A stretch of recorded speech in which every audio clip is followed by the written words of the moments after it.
Doc Rivers is out as head coach of the Los Angeles Clippers in one of the more surprising moves in recent carousel history. Now both sides have control of the market.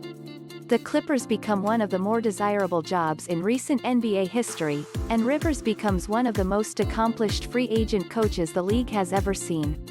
The credentials are obvious: the 2008 championship, a 2010 trip to the finals, years of contention in both Boston and Los Angeles, and such respect among superstars that he was able to recruit Kawhi Leonard to the Clippers in the first place. Rivers will have a new job in the very near future. The question is where. Here are the best fits for Rivers as he explores the job market for the first time since 2013. Virtually every flaw that led to Mike D'Antoni's dismissal is a strength for Rivers. D'Antoni doesn't prioritize defense? Rivers won a championship in Boston largely thanks to his defense. D'Antoni doesn't trust his bench enough? The Clippers just lost because Rivers placed too much trust in his bench. Coaching hires tend to be overcorrections. Whatever it was that didn't work in the last coach gets fixed in the next one. Plenty needs to be fixed with this roster, but it's far from unfixable. If James Harden's refusal to take mid-range jumpers is what causes his playoff meltdowns, for instance, few coaches would be better equipped to fix that than one who has worked with Kawhi Leonard, Pierce and Tracy McGrady.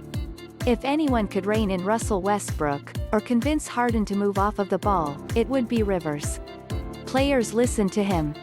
The one possible hiccup here is money. Rivers is going to be one of the most expensive coaches in basketball, a distinction that is well earned.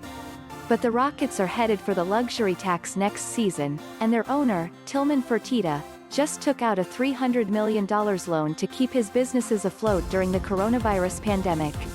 Expect Houston to explore cheaper options before shopping at the high end of the market. There is no greater challenge in the coaching world than fixing the 76ers. Ben Simmons and Joel Embiid, to this point, simply have not fit together offensively, and Philadelphia's front office has compounded the problem by surrounding them with mediocre shooters. The roster needs changes, but if the fundamental structure of Simmons and Embiid is in place on opening day next season, coaching will be the single most important factor in determining whether or not this team succeeds or fails. If anyone could convince Simmons to start shooting threes, it would be Rivers.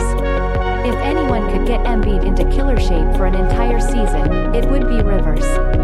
Say what you will about the decisions that cost the Clippers their season, but players buy into Rivers' message. The 76ers need that as much as they need a tactician. This is an organization sorely in need of a leader, and that is Doc's single best trait as a coach.